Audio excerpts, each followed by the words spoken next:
Why do you think that? Because it's a long ass movie. The movie that you're making me watch today is Babylon. Damien Chazelle's latest epic is a good word for it? Probably. It's epic. Yeah, We're not doing words anymore. We're doing high cows. Jake, what's your high cow? My haiku is they rise and they fall. Oh. The American Nightmare. Oh. Hollywood, baby. I liked it until the end. Sometimes I can't stick the landing, kind of like this movie didn't. Ooh. But go on. All right, I'll go to my haiku. You do it. City of Gardens, towers reaching for the sky, Babylon whispers. All right. Cool. Anthony, you got your haiku? I do. Ancient Hollywood now becomes old Hollywood, just waiting for sound. Like that. I like it. What are we talking about now? I mean, this is a wild movie from the start. The energy of from the very beginning. I love the energy. I mean, the first part, just this guy waiting on the side of the road for an elephant. Yeah. So it's already like absurd. Yeah. Maybe within trying to the get an first elephant up a hill. Yeah, well, the first 1 or 2 minutes of it, the elephant shits all over the characters, including the camera. So essentially, the elephant shit all over us. So it's like, and that was like, I remember watching this for the first time, like, is this what Damien Chazelle's doing? Is he trying to shit on us with this 3-hour crazy fucking movie? Because going into this movie, like I've only heard very polarizing reviews and things like that. So I wasn't really sure what to expect, but I did enjoy the ride for quite a while. They get this elephant to this party. How do you even begin describing what's going on at this party? Just straight debauchery. It's an orgy. Yeah, it was basically an orgy. There's crazy jazz music playing. There's people dancing all over the place. Once we get to the party, we also see a fat man getting pissed on into his belly button. So this is where I was hooked. The kind of party we're at. I also think like this scene in the beginning where you're not quite sure what's going on, but he's waiting for the elephant, and then he has an argument with the guy about how he can't fit an elephant, and the elephant ends up there, is pretty perfect way to open a movie that's supposed to be about not knowing what to expect next. And I think the character of is it Diego? Manuel. Manny. I don't know. Yeah, Manny. I don't know. Well, his name's Diego Calvo. That's right. Okay, that's right. So Manny is. You thought you were racist for a second. He's the main character, which I love. Even though you got Margot Robbie and Brad Pitt, who both kill it. I think this is Margot Robbie's best performance she's ever had, and I love Brad Pitt in this movie. I just the melancholy that he has, and the thing is that like he was supposed to play a superstar. And there's not many people nowadays that are actual superstars. He's probably one of like 5 of them, and he was like perfect for it. You know what I mean? The casting for those main three are the casting for those main 3 are very good. Like where Margot Robbie is that sort of like, I mean, she's kind of there already, but she's kind of the rising star. Brad Pitt's the veteran actor. Diego Calva plays that like newcomer, fresh. I don't think he's been in a movie before. I don't think he has. I think he did some like Spanish television. Not an American movie. That's about it. Yeah, this was literally his first time in Hollywood when he shot this film. So which works. He's big bright eyes. Yeah, it's really good casting, I think. And right away too. I mean, the tone is just hilarious with the shitting, and it's so gross. And you know that it was all CGI. None of that was real. That's the cool part about that. There's no part of that was real. I was curious about that. Watching like all over the lens and shit. I'm like, there's none of that was real. That makes sense. Yeah, that's funny. So an elephant didn't really shit on him, huh? No, the cinematography is amazing. Like if this movie stands out in any way besides for the music, I mean the music is probably the best part, but the cinematography is definitely absolutely breathtaking. Like it's insane. Like the sweeping cranes and like going back to the this movie is sweepingly epic. It is. I mean, it's made to be that way. But anyway, yeah. So Diego, your dude Manny works. You find out he works for. Who does he even work for at this point? I think he's working for the dude that's throwing the party. Isn't it I think Flea? he was no, it's this dude Don's. I think it's the dude that got pissed on. I think that's whose party it is. But Flea is also there. I thought that dude was supposed to be Fatty Arbuckle. I thought that was a whole Fatty Arbuckle thing. Well, that's another thing about this movie is Damien Chazelle definitely made a lot of this shit up, but he based it off of a lot of real people, just like small things and just like facts about certain characters that happen in the movie that drive the story. Like a lot of it's actually based on real shit. Like Margot Robbie icing her nipples. I like Jane Harlow supposedly used to like do that in scenes and all shit like that. Margot Robbie was so fucking good in this, man. Like I was This whole movie is just Margot Robbie doing Margot Robbie shit. Yeah, but she's great. She's really never done. This is like not. I don't think you call it Margot Robbie shit because like she's never done anything like this before. She's never played anything like this before. Like this is her like playing somebody who's just so fucking unhinged. Like how much how fun it's got to be to do that. Like it's got to be so fucking fun. I feel like this is her. This is like just a mixture of everything she's ever done. I mean, what else has she been like? I guess crazy the only about? other Wall movie, Street and the one where she was where she's Joker's girlfriend and it's true. I guess Harley Quinn. Yeah. That's true. That's true. I forgot about Harley Quinn. I don't know how I forget about that, but yeah. And I It guess was that boring. movie I, Tonya, where she played Tanya Harding, she was pretty unhinged. she's pretty loco in that movie. I think she's a good Harley crazy Quinn's- chick. I mean, she's just good at being a psycho. Yeah. All right. So anyway, Manny works for some fucking rich ass person in Hollywood, and then go ahead, Jake. Speaking of the beginning, there, I think it's important to know when he gets stopped by the cop. The only thing that the cop is able to be bribed with is a ticket to party. said part or wherever he's taking this elephant. Yeah. You The need a cop permit. knows it's a But you need a permit to drive an elephant. Yeah, son. no, I know he knows what it is. He's asking about yeah. the guest list. He wants to. Yeah. I don't know if didn't he say like just let me and my fucking family in or something? And maybe I think me and my Yeah. wife or something Yeah. like that. Yeah. So something's And happening. I think something's cool. it's funny, going like, on. Schwartz, I think you almost touched on this, but it's like the first scene did set a interesting tone because it's like Manny being tasked with this thing to like almost accomplish this thing that he's told won't work, or it's like almost an impossibility thing, which is like that's kind of what his character is doing through the whole fucking movie. It's like he's tasked with all these little weird things, like Well, he's being a producer. He's making it work. That's what a producer does. He's it's the glue that holds everything together. Yeah, he's the fixer. He's the producer. I mean, from the beginning, he's just like he almost feels like a PA or like assistant at the beginning. But he you got to do quickly works his everything. way up. You got to do everything. Yeah, just everything about him starts so low, and then he ends pretty high. Well, that's another crazy thing about like old Hollywood from like the beginning of it to probably even like after this, even like 20 years is, or even like it happened with Spielberg is like, if you really wanted to be in Hollywood, you could like go there, tell somebody, like become a PA and like literally work your way up into like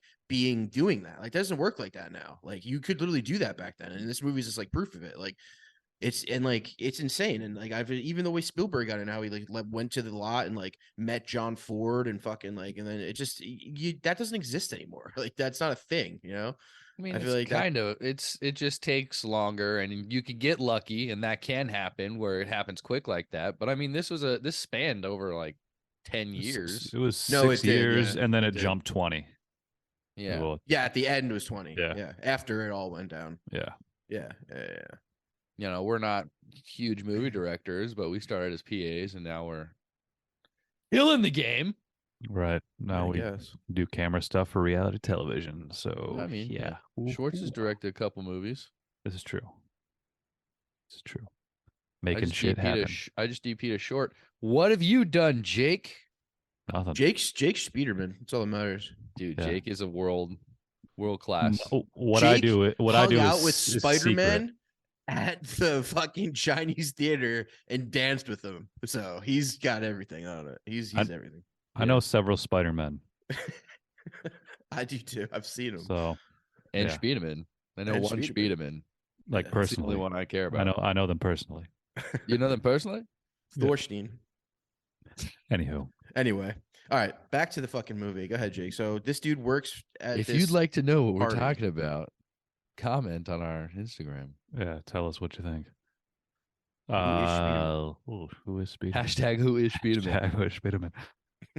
So yeah, the party. Hold on, Anthony. Did you make those hats yet? I'm expecting at least 5 in the mail from you. Yeah. Spiderman hats? Yeah, I have all. They're all right here. No, surely. Are you gonna get them or what? Sure. I thought we didn't like the hats. Yeah, we got to make I movie think merch. We liked the hats. Who didn't like the hats? We looked at them. We were like, let's get the hats. We were like, we didn't like these. No. I think we should get them. Let me know All how much right, I got to Venmo you. Let's discuss hats after this. All right. If you want merch, leave us a message on the comments and tell us you want some merch. You want to buy some hats and shirts. Though. because this is Right. a long ass Seriously, movie. we gotta So get serious. Long movie. All we've Get gotten into the to movie. is Focus. CG poo poo right now. So CG we gotta get poo-poo. more than this. Girl piss, dancing, jazz, a lot of crazy one shots. Well, the thing is Debauchery. at this party, you're introduced to Debauchery. all the characters. You're You are. introduced to Brad Pitt's character, who is the biggest movie star in the world right now, of the silent era. You're introduced to the woman journalist who ends up becoming like one of the most important characters in the movie, who is like a really famous journalist who writes about all the decadence and the behind the scenes. You're introduced to the musician, who I don't remember his name. You're introduced to that guy, who Sidney Porter, I believe, is the Sidney character's name. Porter, and I believe. he's a musician at this party, a young black dude, and he goes on to do crazy cool shit. And then you're introduced to the girl, the Asian chick, who fucking Lady Faye. Lady Yeah. Faye. She was pretty cool.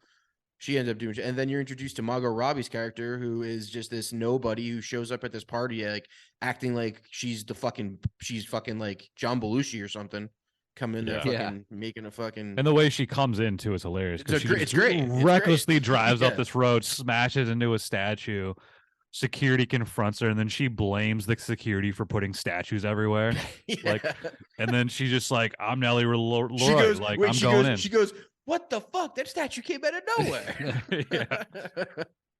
And he's like completely infatuated with her right from the beginning. Like he's just like, dude, I love Manny? this chick. Yeah, Manny. Yeah. This chick. Yeah. And Manny gets she her can't in. get in. Yeah, he Yeah. comes around the corner He's like, after Miss Leroy. They've been waiting for you. after Yeah. saving the day. I think have they already pulled the dead chick out yet? Not yet. Okay. This is lit. That's how she gets our job. Yeah. That's think, right? right. Isn't That's that right. how she She's gets already the- in there. She's already in there dancing. She kind of looks Yeah. like her. and Flea, she's like, Flea's looking yeah. around going, who are we Yo. going to replace? And he sees her. Flea kills it in this movie. Yeah, he's great. Flea's Flea's second best role. Needles was pretty good. Yeah, Flea has had a lot of just little low key roles that he's very good at. Even like Big Lebowski and shit. Like he's done a lot of small roles. Yes, we got Avia Johnson. Mm-hmm. So she But yeah. gets in via gets in. Manny's help, comes around the corner, saves her from the security, who's definitely not letting this drunk bitch in. No. And also when we meet Brad Pitt's character, Jack Conroy, he's basically having an argument with his Conrad. He's having an argument with his wife, played by Olivia Wilde, which we never see again because I think almost every scene we see Jack, he's with a different wife. Yes. But yet he's like the coolest, calmest, collected character of this movie. It seems like he just moves through the chaos of every fucking scene. Is just like craziness going around him, but he's cool as fuck. Well, that's because he's the Moving coolest through guy in the scene. room, and everybody wants to talk to him. You know what I Right. mean? He's just the coolest guy at the coolest place. He orders like 17 different cocktails from some waitress that tries to get his attention in the very beginning. And he's Then he gets- banging her. Yeah. Then he gets pulled away to help the dude that owns the house deal with the dead chick that's probably like 16 years old or something. It's the dude who was getting pissed on, wasn't it? What? Yeah. Why did Yeah. he get? Why did he get pulled? So this is not his party. I thought this was his party the whole No, time. this is just sort of like a Eyes Wide Shut situation where they pull up Tom Cruise to like help. Like there's also a similar situation in Eyes Wide Shut. Do you remember the beginning of that? I've never seen Eyes Wide Shut. Never seen Eyes Wide Shut? Well, Schwartz knows what I'm talking about. That's All right. I didn't think we were going to be able to do a Kubrick movie Forget on this about podcast. me. I We didn't already think we were did. going to end up doing. Oh, we did. Fuck. Past the Glory. It was a great film. Forgot about that. Anyway, yeah. thanks. So he gets pulled in to this whole scene, and I don't know what. There's so much happening in this movie.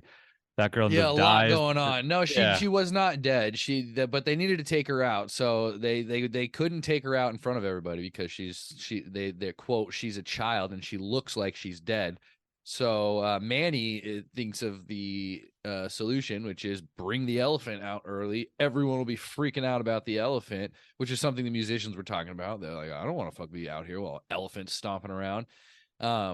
Everybody be looking at the elephant, and they can sneak the girl out the back. Bada bing, bada boom. Dead bitches out of the party. We're still having a good time. Yeah. That's one of the first times. times. Well, it's not one. It's like the second time Manny saves the day again. Yeah. Which you come to see that Manny just like naturally just Problem like solver. is good at helping people and solving shit. Yeah. Yeah, he's a which problem is solver. exactly. And then that leads him to the end of the night, I guess you can go to, where Brad Pitt's him and the old fucking lady who writes about everything are like kind of the only two left at the party. And then I think who comes up to him and tells him he's got to leave? Is it Manny? Well, Margot's still there, and Margot's still there. She's playing cards. So after they pull the dead girl out, Flea, realizing that the girl needs to be at work, she's one of the actresses in the show tomorrow, needs to go find a solution for that. Sees Margot Robbie just going off on the dance floor, dancing on a table. Yeah, I think one thing we have to say about the scene is absolute chaos, and it's about a 20-minute long scene that just sets up the world that they live in, and it's just great. There's so much going on. It's absolutely insane. Super long shots, long sweeping crane shots. I think they shot this at the Ace Hotel. They said that they had like 3 floors up, basically a spider cam that was doing these crazy overhead shots. And then like ending on the floor above them. Yeah, there's some shots in this movie that I'm like, how do they even accomplish that shit? Insane. Like, it must have been CGI stuff, must have been some crazy specialty cams, but yeah, there was. And then all throughout these shots, there's just ripping jazz music, this like fast paced, like dude, heavy beat, saxophone is just like sets the tone so well. Which is amazing. The music is insane. Justin Hurwitz, the dude who always collaborates with Damien Chazelle on his movies, like he fucking kills it, dude. The soundtrack was insane. Definitely one of my favorite parts about Chazelle's work is the music choices, and just like it's always this guy. He's a music guy. Well. Yeah. Exactly. It's always Justin Hurwitz. If you close your eyes, you can tell this is a Damien Chazelle movie just by the music, especially when it goes to like singular piano shit. Very very La La Land. Yeah. For sure. This is like the antithesis of La La Land. Yeah. I think you can put like this La La Land and even Whiplash in sort of like a little trilogy, like I don't know, like the jazz trilogy, or just some like the ambition trilogy. I mean, even First Man is very much about ambition and obsession, like all of his movies are. But I never saw First Man. It's very good. It's different because Chazelle didn't write that one; he just directed that one. So like these 3 that he wrote and directed are very together. You know what he did right that I love? First Man's very good though. Is 13 Cloverfield Lane or 12 Cloverfield Lane, whatever it is. That's true. He has a lot of random like horror writing credits. I think he's just kind of like probably more hired as like a writer to that's how touch him up and stuff. Yeah, that's what happened after he made Whiplash. They offered him a lot of credit, a lot of writing projects to do. Yeah. And he's like a touch up, like you said, he's like a fixer. Yeah. He's a great writer. Fixer, yeah, definitely. Probably like Manny seems to be his almost like his vehicle a little bit. I think because he just has the great ideas, full of ambition, things like that. Loves the movie making process. There's that whole scene at the party where Nelly and Manny are doing coke, and they're just like, "What do you want to do with life?" And he's like, "I want to make movies." We didn't even talk about that. That's a very important scene. Yeah. You're introduced to these 2 characters, and they tell each other their ambition. She wants to be a huge actress. He wants to make movies in some sort of way. I mean, I think you just know he's going to be a producer. That's his thing. He's producing movies, and they become like kindred spirits. You know what I mean? The kind of like people who will always be connected in some way because of this moment. He like got her into the party, and he's a nobody, but because he works for Flea, he has a little bit of pull, which is crazy. Like that's what I always say about being a PA. It's like being a PA almost affords you more opportunity than it does to be a higher person, because you're involved in like so many different aspects of it all the time. Like you can be at a movie set on Friday, and Sunday you're on a music video set, and Tuesday you're on a reality TV set, and then Wednesday you're in a commercial set, and you can meet people that like give you every opportunity to like do something that you never do before. So like being a PA is one of the best ways to get connections at all. Like you're in rooms. People forget that people forget you exist. So you're in rooms when people are saying shit that could be beneficial to you and whoever you want to help. Like 100%. You could be a fly on the wall. Or a ghost. This podcast is brought to you by Ghost Energy Drink. Ghost Get Energy out of Drinks. here with that, dude. Just trying to find sponsors. Sorry, I'm just trying to get sponsors. Just working on sponsors. Do you guys want to make money or not? This podcast is brought to you by Bic Lighters. Let's bring them in. Yeah, Bic, Ghost. Let us know. They light things. We're available. Brought to you by... Anyway, that's when they talk about how movie sets are just magical. That's Manny's goal, to be in a movie set. And at the end of the party, what happens? He has to drive. Takes Jack Conrad home. Yep. And Jack, he basically takes care of Jack because he's just this drunken mess. And he's just like, Manny, you got to come with me. You're coming with me today. Have you ever been to a movie set? Well, hold on. So he takes Jack home. which is now it's morning time. It's probably like 5 a.m. You know what I mean? The sun's up. Mhm. You also see Margot Robbie take the fucking car that she crashed home. No one moved it. It's just still there. She gets Right. back in it, takes that home. She goes to sleep for like 3 hours, like doesn't even shower, sleeps in this little shitty apartment, like wakes up the next day and has to go to set. At the same time, you see Brad Pitt get home, and when he gets home, he's like dead the whole time in the car. He's like lying dead, and all of a sudden, when Manny's like carrying him into the apartment, he like jolts up. He's like, ha ha! And he's like, I'm back, baby. And he runs into his house, and he's like talking about how he's gonna change the movie business, and how he's gonna revolutionize. That's why I love his character in this movie. Like he's so cool, man. He's just got it all. You know what I mean? He's got it all. It's everything is coming up his way. He's basically the biggest guy. Everybody loves him. And like Manny, he came from nothing. He kind of acknowledges that he came from nothing. And they all these characters kind of came from nothing. And that's what I think. That's like I was saying too. Is like back then, like Hollywood was such a new thing. You could be nobody and go there and become somebody.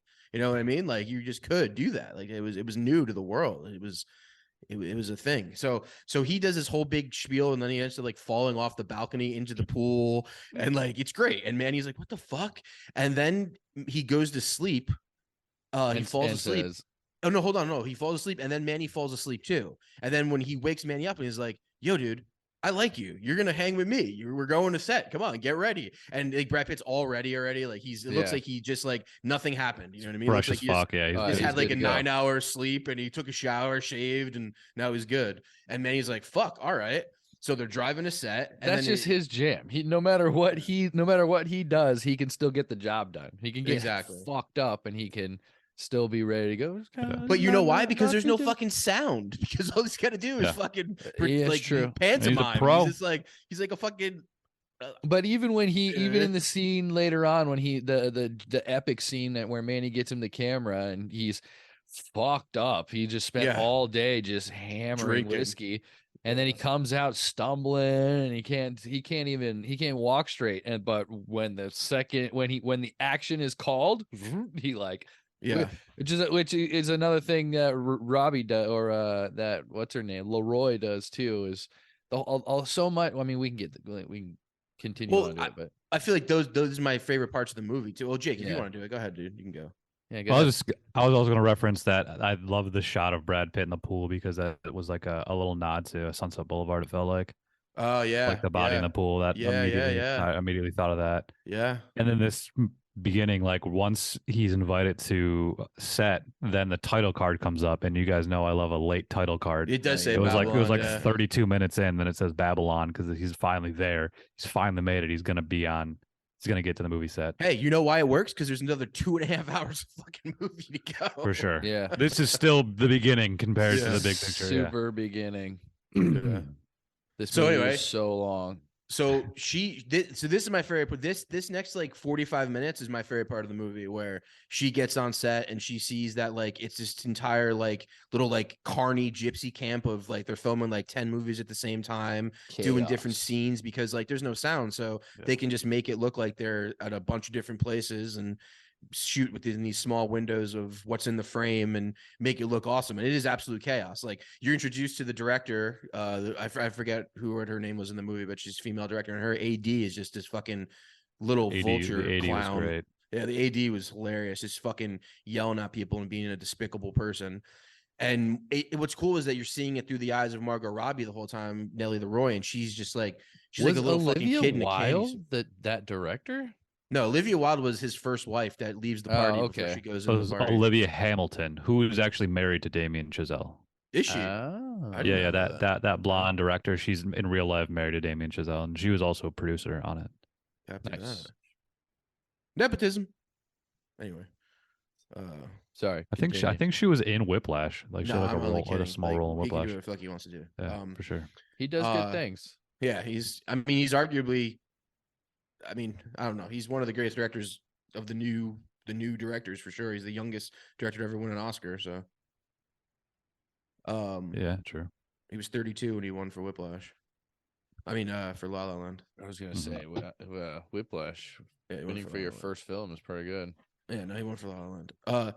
Anyway, and then this is where you're introduced to fucking the director, the crazy German director played by Spike Jonze, who was absolutely amazing. Love Spike Jonze. He was my favorite part of this great. movie. That was great. He was the best character in this movie by far. I loved it. I did not know that was Spike Jonze. Spike Jonze is like another like Flea-like character, even though Spike Jonze, you think of movies with this guy, because he always has these little small roles that are just fucking awesome. Like he was great in Wolf of Wall Street as the guy who was the runner of the penny stocks. He was amazing. Sure.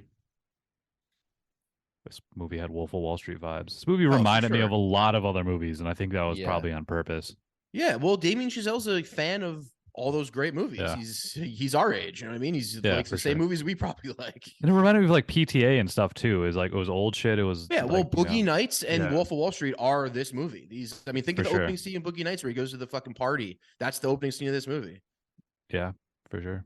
Like that's 100%. And then there's the Boogie Nights scene when he meets Tobey Maguire. That's essentially that crazy. Oh, Tobey Maguire was an amazing scene, and I wish there was a whole movie just about his character. But he's a producer on this movie. That's why he's in this movie. He produces film. It definitely had Baz Luhrmann vibes for me. That too, yeah. Yeah, in epicness, but I just. Like I don't know. I don't know how you guys feel about Baz Luhrmann, but I think Baz Luhrmann's kind of overrated. I kind of think he's more style over substance. I don't ever think his movies are ever that good.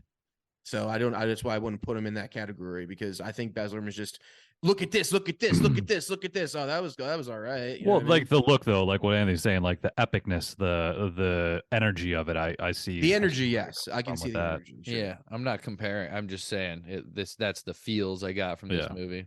Yeah, especially Great Gatsby, just the crazy parties. I got Coen Brothers feelings from this movie. Gatsby. Reminded me of Once Upon a Time in Hollywood. I was saying before, this is like how many more movies are we gonna get like this though? Like old Hollywood was great. I miss Hollywood. Is this like a reaction to COVID? These movies of like, let's tell everybody how much we love movies still. I think partly is in the theaters. Like I'm kind of over this theme.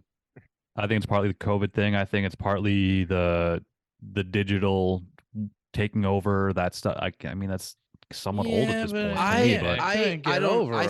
I think it depends. I don't think Tarantino's doing it for that reason. I think Tarantino just literally loves old Hollywood and wanted to make a movie about a stuntman, and it just happened to be it fell in the time of his career where it happened. I think Damien Chazelle, like from hearing interviews with him, he's been trying to make this movie before he even made La La Land. And like he couldn't. So like I don't think that either. I think he's trying to. This movie paints a certain time in history though. Like this is one of the most revolutionary times in film history. It's up there when digital cameras came out because sound revolutionized it. So I don't think these movies fall in that category. Maybe The Fabelmans does. I mean, they're all. I think they all fall in the category. I don't. Well, they're categories of things about movies, but I don't think they were made because of the reasons you just said. I think these are two directors that can do whatever the fuck they want, and they just happen to be doing that. Hey, filmmakers love movies, so they're bound to make a movie about movies, and I like movies about movies. I love movies about movies. It's been popular lately, but I've been enjoying them. They've all been pretty good. The last episode of Little Dicky Show was pretty great. He was making his music video. I loved it. Oh, new season! I haven't watched the new season yet. Yeah, it's pretty good. I get on that. So many good shows out.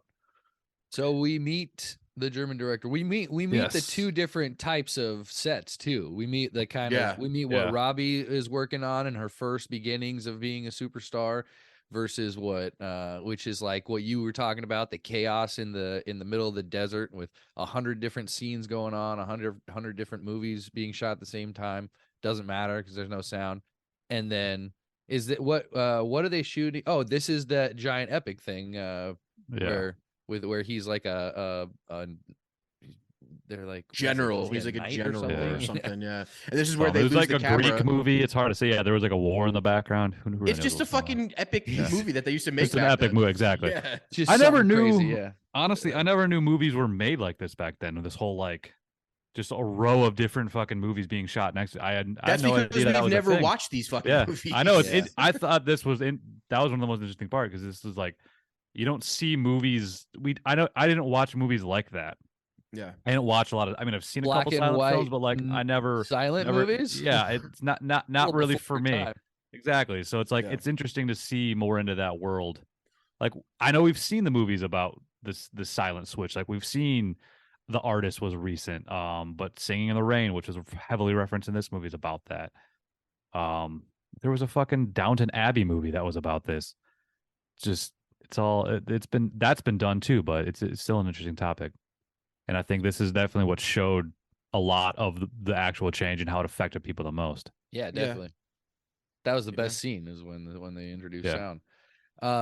But it all again. No, I think the best scene is the with scene we're talking about right now, where Margot Robbie actually like becomes a star on the set when everybody can see what she could do, when she makes herself cry, when she takes control of the room, when she flashes her titty, when she does everything she wants to do. You know what I mean? She just totally becomes a superstar in that moment. Everybody sees it. Like she said before, that was awesome. She was a superstar. What was he was like, right. Well, how are you gonna become a superstar? He's like, you don't become a superstar. I was born a superstar, bitch. Yeah, exactly. And how about her dad, played by Eric Roberts? He was amazing. He was amazing. There's a lot of amazing parts in this movie. There's a lot of cool scenes. There was a lot of great characters. There was a lot you could have cut out that would have made this an hour shorter. And I think one of the things you could have cut out was anything with Eric Roberts. I loved Eric Roberts. But that's not what this movie is, man. This movie wasn't made to be cut out. This movie was to show you as much as it possibly could in the most chaotic way it possibly could, and that's what it was about excess. Still a and long ass movie. This movie was certainly excessive, though. Like that's certainly the point. That's I know that's a point, but did he? I don't know. I feel like that's a little bit of a flaw. Like, did he have to subject us to all of that? He said he had a 3 hour one or 2 40. Stories. Yes. Could you take out Madame Tussauds story? Sure. You know what I mean? That would have worked. Yeah. That's the second thing. I think if you were gonna cut anything out immediately, anything with Eric Roberts, and then you could have taken out the whole Lee's whole love interest story. I think which I loved. Again, I loved it, but you could have cut all that out. Would have changed nothing, and I would still enjoyed the movie. Even the Sidney Porter stuff was good. Like, and the message that it portrayed was good, but I don't know how much it really affected like the main 3 characters or like the main overall plot. Like, those are the 2 kind of secondary characters. There's got to be a musician. There's got to be. Yeah, that's true. You got to have it. Yeah, 100% got to be a musician. I don't. And I liked his story. His story was one of my favorites. I actually enjoyed the scenes with him in it a lot. Like him and his buddy arguing. He's like, "Bro, you just got to be better. I'm gonna fuck you up." Like that was amazing. Oh, definitely. Like, that was awesome. Yeah, that was great. I loved that guy. That guy was awesome. I mean, I think if anything, like I do say what you're saying about her dad's character, but I think at least one scene with her dad was important because it shows where she came from. Like it shows like how her dad's the sleazy guy who also has nothing and is trying to get in. You know what I mean? I think that's kind of cool. Maybe at least one scene with him. Yeah. I mean, you know what I mean? It couldn't have to be Eric Roberts. It could have been anybody, but if it wasn't Eric Roberts, it could have been one scene. You could have cut out the whole snake thing. The whole snake in the desert. But the snake scene's important because that's where Brad Pitt's character realizes that this is getting towards to an end. Like that's where he realizes like, oh, I don't think that's specifically where. I think there's a few points where you could have given that. Sure, but I think his character, he goes into that little daze, that little trance where he's watching it all happen and it's melancholy music playing and his wife's screaming and he's like, this might be the tip of the iceberg here. You know what I mean? Yeah. I mean, he has that conversation with the. Well, that's my second favorite scene in the movie. That's besides for this scene, that's the best scene in the movie. Another conversation with Lady. Yeah, but at that point, that's when you know about what he's about to do. At that point, you're like, you kind of figured him out, especially based off the conversation. But that suicide camera follow. Great with the door. God, that was a great shot. And opening. Yeah. It's just and classic. then they just walking through the doorway. When I saw it, I was like, "Oh, he about to off himself." And then as soon as he gave the kid the tip, saw it, 100%. As soon as he gave the kid the tip, he was like, "You gonna kill himself?" Yeah. I was like, as soon as he gave his kid the tip. That was a good shot. It would follow all the way from the conversation. He kind of said bye to his wife, and that was a Spielberg shot. If you've ever seen one, that was a Spielberg shot. Definitely a lot of Spielberg vibes in this as well. Well, Damien Chazelle is definitely I was going to say it before, but I didn't really want to say. He's a modern day Spielberg. You know what I mean? He's kind of the top of the list guy. You know what I mean? He makes quality things. Like right now, he makes quality shit. I was thinking that when I was watching this yesterday. I'm like, I think this is the new Spielberg. Like he's still young. His movies are so epic and they have such an original feel. Yet they connect really well. Yeah, and I think not a lot of directors can do that consistently. He always has a happy ending. And the thing is that like this dude's our age and he is watching these movies. He's watching these old black and white movies that like Spielberg would have watched and Scorsese would have watched but they watched it by default because they were just young when they came out. Old as fuck. Exactly. This dude watches them because Spielberg and Scorsese watch them and wants to know the history. You know what I mean? That's what makes him more Spielberg like too. He's just like kind of the pan ultimate director. Like, I mean, I want to be a director. I've directed things, but I'm not going to go. I wouldn't make a movie like this about this subject. You know what I mean? Like, that's what I'm saying. Like, this dude's making movies like this, and that's. I'm sure. Like, do you think he like goes and enjoys watching movie, or he just did the research for this movie? No, I think he enjoys watching those. Like he said, Singing in the Rain is one of his favorite movies he's ever seen. You know what I mean? Yeah, he loves that movie. That's not an old black and white silent movie. That's but I think that he appreciates Singing in these the Rain's movies. a You know what I mean? modern day movie about that. But that's probably what brought him to this place where he learned about it. You know what I mean? He probably thought that was a fun subject. So maybe you're right. Yeah, maybe he just liked the old musicals and it brought him to this time. And he was like researching because like I guess before Margot Robbie was cast, Emma Stone was supposed to play the main character in this movie, and her character was a little bit different of a character. She was based more off of a real person. And then when Emma Stone decided not to do it, he was like, well, I'm gonna make like some different character, and then what's her name got cast. So I don't know what the similarities would have been, but I think there's a lot of things that he based off of real people that maybe he ended up not using. Then he kind of made it more of his own little by little. You know what I mean? It sounded like that when I was listening to some interviews. Like he kind of had singular focuses, like originally for like the, and then it the Brad Pitt character, and then he started adding other stories within his it. own ideas. It's both like some of his own ideas and some other stories based off of other Hollywood people back in the day. So it's just it's a mishmash of things, but like that was his original idea. It's kind of based off our old stories, but classic misinformation tactics. Better. Yeah, that could be it too. Yeah. All right. So where are we? Flea was like great. We're still in the beginning. We're at the movie. At one point, we realized cameras don't work for Spike Jonze. That's when Manny on Brad Pitt's set. Yeah, on Brad Pitt goes, send Manny. Actually, first Manny takes care of the strike situation. Yeah. All these guys are striking, and he goes, tell Manny to get over there. And am I wrong or right? Are these dudes a lot of Mexican dudes? No, I think no. They were just Skid Row, like poor. They were Skid Row people. Yeah. Okay. Yeah. So when they first meet Manny, they're kind of like, "Fuck this guy," and then like he just does something, doesn't he? Just like start yelling at them or something. He's like, "Get in the fuck." Well, at one point he has a gun and he's riding a horse. He tells them he goes, "You guys agreed to work, so you guys got to work." And they're like, "I agreed to shove this up your ass," and they start chasing him. He ends up next to like a guy with a horse with a gun. Gets on the horse and starts shooting the gun and like rounding them up like sheep and getting them back to work.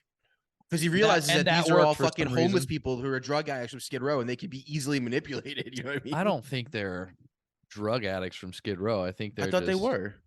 No, they literally said they're from Skid Row. They were, but I don't think Skid Row is the same Skid Row that it is today. I think Skid Row is just like. Look, did you get a good look at these guys? Yeah, they looked like the same dudes like from Skid Row, like heroin addicts. They kind of did. They looked all fucked up. They had like fucked up teeth, dirty as fuck. But yeah. Either way, that's not super important. But that was one of the points where they're just like, man, you take care of it. Super blue collar, like poorer people. I don't think so. Anyway, Brad Pitt, the way it's shot too. What he realized that is Brad Pitt and his they were all workers from the union, played by Lucas Haas. They're like talking about how these guys won't do it, and then you see. They're on like a mountain. Brad Pitt's here. The other dude's here. And in the middle, Manny comes riding in with the horse and then you're rattling him up. And you're just like, Jesus Christ. Like that's such a great shot. And Brad Pitt turns around and goes, good job. Or I told you you could do it or something like that. And just like, what the fuck? He's like, this is crazy. Brad Pitt's reckless. He's amazing. He's reckless. And he's just like, yeah, everything's gonna be like whatever. Like, so chill. Whatever happens, Hollywood being reckless whatever happens, it's it's just fine. He just doesn't give a shit anymore. That's what Hollywood was at this point too, though. I think he represented that, and that's what this movie's about. Is that Hollywood was reckless, and whatever happened. I think that's the point. Anyway, let's keep going. We got about 2 hours left to cover. Right. So they send Manny. He goes to get the rental. Storms through the desert in some car. Fucking gets the rental house. Waits there for a while. I don't know. Yeah, the guy's like, "We'll be back in a half an hour." Yeah, and then it's like 90 minutes later, 2 hours later, some shit. Then he finally busts back. Yeah, steals an ambulance. Drives the ambulance into town onto the set. Yeah, Yep. and then saves he, the day. This is all saves before the the day. light goes down. Spike Yeah. Jones is freaking out that the light's going I'm down. losing the light. He goes, "I'm sorry, God, for squandering the light you've given me." He did say that. Spike Jones is so funny. That was a great scene. I'm sorry, God. But he comes in, saves the day, brings the camera in, even though we never know if it's the right camera or not because there's a difference between. Right. Yeah. I wants a 1409 or a 1408. It's also cool to see, like, it shows like not Babylon, where are they at? Bel Air back in the 20s, where when at this time he's driving this car into town, into wherever, fucking Sammy's camera, but there's horses still. It's all dirt roads still. It's not like the Bel Air you think today, and there's still horses on the road. There's like in these early scenes, there's still horses in 1928. Yeah. In Los Angeles. This is the true beginning of Hollywood. Yeah. This isn't this is still Hollywood land. Is it even Hollywood land yet? Oh no. Yeah, I think I think it's land at that point. Not in the 50s when they go back. But also at this point we see the cheaper set, the Columbia of the movie where Nellie's at. Yeah, where Nellie's at, and that scene's super important. She becomes a star. She cries she's on killing cue. the game. Right. But we she's don't controlling the set. That one of my favorite parts about that is how the whole time we're like, we don't know if she says she's a movie star, but we don't know if she can handle it when she's got to come in, she's got to remember her lines, she's got to cry on time, and it was the very first time when she comes in, she just looks super nervous, like to us, I don't know if she could do it. Right when action hits, that her face changes, she becomes a movie star, and hello boys, fucking taking shots, putting faces in crotches. Yeah, she takes over the set. Yeah. And then she's asked to cry. Again, we don't know. She can't cry. They're saying she can't cry. We used all the tears for lube for some reason. And then boom, she snaps into it. She starts crying. And she is a movie star. How can you do that? And she goes, "Oh, I just think of home." That's a great line. Depressing. Yeah, great line. Anyway, so I think that day ends, right? She's a movie star now. Yeah. And Manny's Pitt's right hand man. Happy day ending. They get the shot. Yeah. They made Nellie's film. They made the epic. They got the shot.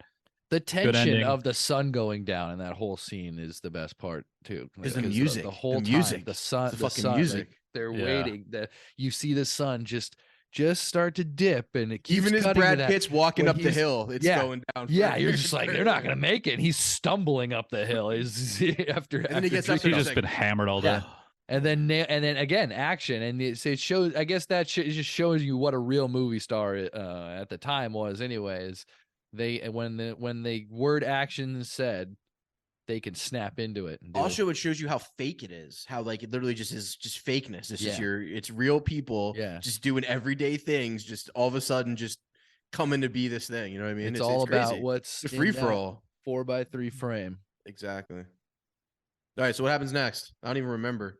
I think after that, before we get next, but what was cool about that regarding the music is how they had like, I mean, in what's his name set, they had a full orchestra playing fucking the Flight of the Valkyries while they're in battle, and then which is awesome. And then the other set, they had like, every little vignette had its own, like the African one had some like bongos going, and then they had like Western one with some guy playing guitar, and they had like I like how they had to have music on set to set the tone for the shoot. Yeah. That's cool. Yeah. That's how they did it back in the day. Yeah. All right. Go ahead, Jake. So I think that's when they jump forward a year. Oh, do they right there? I think right after that moment, that's when like the next scene is, and then it's like 1927. Yeah. And they go from there. It's a jumpy movie. Yeah, I mean, there's not a lot of scenes. They're just very long, and they're just like there's 6 different years I think they focus on, and I won't be able to remember every year and what happens. Oh, come on, dude! Because I think this is the point where I think is this in the bathroom scene where Jack is talking to some producer and he learns about that they're making silent movies. I think that's when like he maybe first hears about this. and so it's like a slight concern to them. I don't know. There's a lot that happens at this point. Well, you I picked mean, the you movie, can't just so keep saying what are you that. doing here? Yeah, what are you doing? I know. here? I'm trying to remember the structurally. It's hard to remember because there's a lot that happens, and I keep saying. You know what I think is cool is Nelly was also from New Jersey, and a couple times in this movie they say like she can't just be from New Jersey anymore. Which I thought was hilarious. There's a Degenerate fucking animals from New Jersey. I think Flea says that at the end when he's like when that's what I love about Nelly too is like jumping ahead. When she realizes what her fate is, she accepts it fully, and I love that. Like she's just like, well, I mean, this is it. Like this is what it is, and I did what I did. I'm doing what I'm doing, and I'm gonna do what I do. And Flea goes, yeah, she just can't be from New Jersey anymore. We got to figure out what to do with this guy. I thought that was pretty great. Yeah, then that's when they kind of dub her the Wild Child. That's what kind of springs from that movie because eventually she goes to the premiere of that movie. It's also we see people love her. We see that what's her name is like the editor of those of those. Oh movies. yeah, she's doing the VO. She's writing the VO too. Yeah, she's writing what they say. Lady Fawn. Yeah. Oh yeah, that's right. Lady Faye. Yeah. Yeah, she's the one that dubs her the Wild Child, and she also then falls in love with her. Mm-hmm. So basically, I mean, we really don't got to go scene by scene here, I guess. What we can talk about is she becomes a star. Yeah. Manny basically works up to becoming a director, is directing fucking things, and he's working for. He ends up not even working for Jack anymore. Like he works for Jack for a while, for like a year or two, and then Flea gives him his own guy. Yeah, Flea gives him like a studio head role or something. Makes him like the head of talkie or audio or something. Yeah. Yes. And this is also when he sees the jazz singer, and that's when he calls Jack and was like, "Yo, this shit's about to change." That's when he tells Jack. That's what happens. Yeah, and then also Jack has been heard about it, but that's when he knew things were changing. Yeah, Manny sees it in theaters and he's like, "Oh shit!" And then he's almost panicked, and then he's just like, "Things are about to change," and that's when it jumps to that scene with Margot Robbie. Doing that whole sound, which is a great scene. Great fucking scene. That could be like, that's probably one of the top 3 scenes in the movie. Yeah. It's great because it shows the frustration of everybody. Like it shows like how it is pretty crazy. That scene really depicted really well how things changed. Like he's a good director, man. Both the beginning into that scene, it shows it took the love out of it. It took the fun out of it for a lot of people. Audio took the fucking fun out of making movies. Well, and it just because you had to change everything. Go ahead. Yeah. I think I don't think that it's still like that now. I think at that time it revolutionized it so much. Like it was just such a revolutionary. We're used to it now. Like it's part of it now, and it's great that it's there. It was a necessary change. Yes, exactly. But when it changed, nobody was used to it. It was like the horse or the car coming in with the horse. It was scaring the horses. Like they had to change the way they did everything. They had to be quiet on set, which is I think probably the worst thing ever. Like people were fucking around, drinking, smoking, blowing lines, having a good time behind the scenes. Didn't matter. The camera was loud as fuck. It was just flapping in the wind. Didn't matter. Had music going on in the background. It was a party, and now it turned into something serious. It did not. I mean, it made it serious where it didn't used to be too serious. It took the fun out of it for a lot of people. Yeah. So this scene's pretty great. It just shows that one of the cameraman dies because he's in too hot of a fucking box. Yeah. The sound guy's like getting yelled at and told he's a piece of shit. Nellie's the sound guy was running the show.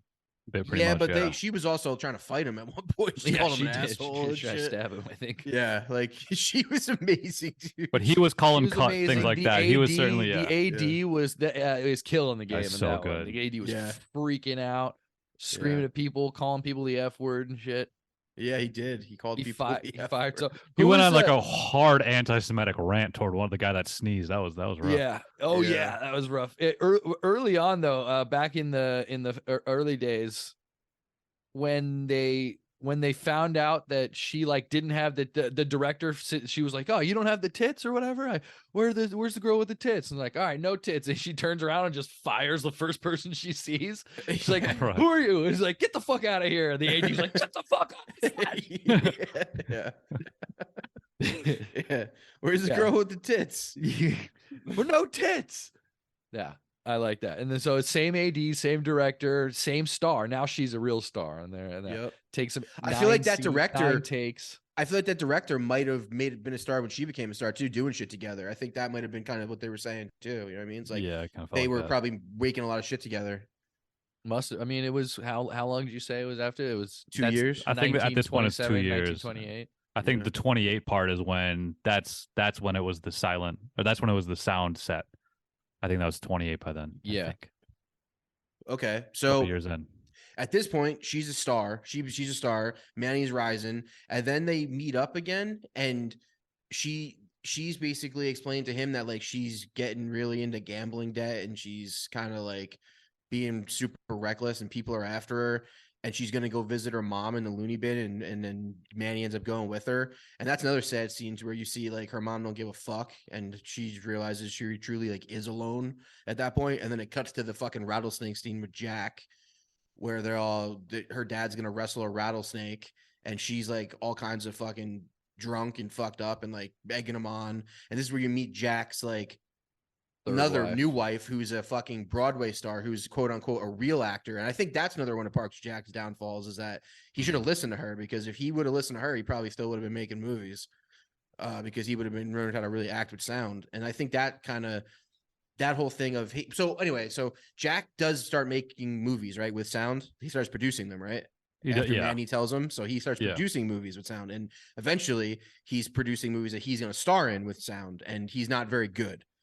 Yeah. And he's not a very good actor. That's what you come to find, is that this huge actor who everybody loves is not a very good actor. That happened to a lot of people. Yeah, that's which is kind of like, he looks the part. You all you needed to be was stoic. You didn't even need to say shit. You just needed to fucking mouth something, and then Lady Faye would put something cool in the title card. Yeah. So he's kind of on the little bit of a downward spiral, and then he goes to this party and sees, and then Eric Roberts' character is going to wrestle a fucking snake, and he like passes out. So Margot Robbie wrestles the snake, like gets bit. And then like, what was that scene? Imagine filming that scene. You're just literally in the darkness of a desert, and you're just shooting all that shit. Like, that must have been so crazy to shoot. That must have been so fun. Like, editing that together must have been crazy. The whole time I just kept thinking it was such an unnecessary scene. Yeah, but it's pretty. I thought that kind of too. This is where the movie starts losing it for me, honestly. I was like, man, what? How much longer do we have, and how long is this scene? And we're about an hour and a half. Skip this one. I think it definitely. Right. I think I didn't realize this. It probably purposefully. It's that audio set stage. That's like the peak. That's like the highest they got. That's the best part. That's the best. I don't think we talked enough about that scene. It was a rising bullet to that scene, and then once that scene hit, and I think purposely, like the decline of everyone started to happen. Wait, which scene are you talking everything about? Started falling up. The sound sets. Scene. Let's talk more about it. Yeah, we keep talking about it. That was another time where she's got to remember another thing that they have to do now. Actors, which is another thing they got to remember their marks, but their lines. Like, she had paragraphs of things she had to memorize. Yeah, and again, the whole time we're looking at her like, oh, she's sweating. You can't have the air conditioner on now because it's too loud, so everyone's sweating. Everyone looks terrible. She's trying to remember her lines. We don't know if she can do it. But when the time comes, again, the movie star in her kicks in. Yeah, she's good. She nails her. Well, she fucks up on her mark a couple times, but she when it came down to it, take 8, I believe, which was another. I love the kid every time. Take 8. She nailed her mark. She nailed her line. She nailed her other thing. But then at that party, we hear that even though to me at the time, I was like, all right, so she's good, even in talkies. We see her like overhear people telling her that she's terrible or how bad she is too, right? Yeah, she talks like a dog. I mean, she has a New Jersey accent, so that makes sense. It's true. But it's like My Fair Lady. Yeah, it's like when she first starts hearing criticism, because at this point of the movie, it's all she's a star, she's on the rise. Like, she's gotten everything she wanted to this point. Yeah, but she's good like, too. She is, but she's as good as she needs to be before sound. But the times were changing. They were getting more into a part of. I know there was a whole thing about like the censorship. They couldn't be pornographic. There was all that was there. Well, that's why Lady Faye becomes fired. Right, and fire her. Yeah, and she was a sex symbol essentially. Like Nellie Leroy was a sex symbol Yeah. at that time, Yeah. but they wanted to transition to a place where there wasn't sex symbols, there wasn't debauchery, and I didn't even realize how debaucherous Hollywood was back then. But it makes sense in hindsight. But because the scope I have is just these old movies, and like people aren't even sleeping in the same bed, so it's crazy to think like that's where it kind of came from. Well, Yeah. there was no that regulations. was that Everybody time. was Pre doing whatever that. they wanted. Yeah. Everybody was doing whatever they wanted. They had money, dude. There's money Right. was flowing. Yeah. Pre that, people were just crazy. Like everyone. And what's crazy was wild. also like Because they like- didn't know what movies were. Movies were lowbrow. Movies were pornographic. They were like the scene. I think most movies were like the first scene that we see her shooting, where she's just the ice in her nips. She's just hot chick the dancing town around, yeah. dancing on the bar. Right. And I think finally she gets to an era where she's receiving criticism for who she is. Yeah, as an actress and a person. Like, Right. just a person in general. 'Cause she's a And- fucking wild card. She is a degenerate. She is. She's Yeah. a fucking degenerate, man. Like, She is. She can't She be proves controlled. that. She's Yeah. a rock She definitely star. proves that. Yeah. Yeah, 100%. Because even like I even go on a journey with that character where like she's great. I love her in the beginning, but she gets to a point where it's like, wow, she's kind of annoying. She's kind of a fuck up. She's like she doesn't she's get her always shit. been a fuck up. She does not get her shit together. We're in a situation where most people would know what, okay, I got to adjust and do what I got to do to be professional and keep my things, keep my jobs, all that. People would change. She was like, she doesn't I'm care. not changing. She doesn't care. Yeah, she doesn't care. Which is kind of, to me, it was kind of annoying because if I knew someone like that, I'd be like, what the fuck is wrong with you? I do think it's an interesting thing to play though, like a fun thing to play, because like you get to imagine not caring, like having all that opportunity and then not caring. I Right. can't imagine that. Like that, the ability to not give a fuck that much is pretty. A lot of people would love to be able to feel that. You know what I mean? I wouldn't be able to waste that. I don't think, or try not to at least. She legitimately like doesn't help her situation in any way. She keeps but gambling. Look she keeps at her selling out the wrong situation. people. She's given whatever she wants, so she doesn't have Right. to. She doesn't have to give a fuck. Everything's going. But even everything's Jack going Margot. But even Jack Conrad, like he gave a fuck. He gave a fuck for a long time and kept it in. But I mean, he also ends up just like her, just in his own way. Well, he's So- not. He doesn't act like she acts. Like he's Exactly. still That's like what I mean. he gets But also still a hammered. miserable person. He's But he OG, also though. like he's Like, he had chill. his Like day. that's true. And those days it was more accepted. But she had her day too, technically. Like she was a star for Yeah, a her little day while. was- her day it lasted quick. like 3 years. quick. Yeah, he but was, see, he for was her a, though, for he a was character like her, he was a movie star for his whole life. Right. He got to see the golden age and live like his Yes. heyday was in the golden age, Yes, where yes. her golden age was 3 years and then she fucking offed herself. But for someone like her, that's okay because she only wanted that. Like it's about now. It's like I'm here for a good time, not a long time type of thing. It's like YOLO, you know what I mean? She was like the first YOLO. She No. YOLO'd it, dude. She YOLO'd it. But I totally got Manny's frustration throughout that Well, movie he loved he her. he clearly cared about her, wanted the Yeah. best for her, but she didn't seem to want that for herself in a way. Like she She didn't wanted. give a fuck. He didn't give a fuck, and like he said, like I've given you everything, and yet you've only Yeah. given me disappointment. It's like So- it's sad, but So let's Yeah, go back to that real true. quick. So her career starts declining because of all the things we just said, and then Manny is tasked with redefining her. Like, all right, if you Yeah. want her, like we want her to be rebranded as this other person, so it's up to you. And so he gets deep in with her again because he has to, because it's his job, and And My he Fair loves her. Ladies So are. it's he's My Fair Ladies her, and then it ends up all going to shit anyway because she still can't fucking lay off the gambling, and she gets into some people for like, what is it, 80 grand or something like that? I can't Yeah. remember. which And back back then then, must what does be that like equal now? probably 85 grand. $4 billion. Jesus. Yeah, no, it's definitely in the millions probably now. Yeah, for for sure. sure. It's definitely a couple $1,000,000 now because like $80,000 in 1935. Like, come on, what the Fuck, fuck could dude. that be? Like, I don't know. Is So, yeah, so- equivalent to $1,872,700. okay, so that's a Yeah. lot of fucking money. That's So that's almost, the type almost of $2 money. million. Goddamn. Yeah, so that's the type of money that people will kill you 1,872,000. for if you don't pay them back. Like, you're Right. gonna die. Almost if you $2 don't pay million. some of them. Yeah, exactly. So she was fucked. To And who though? Like who what? It was Okay. Tobey Maguire. That's who. Tobey he Maguire. wanted Yeah. to?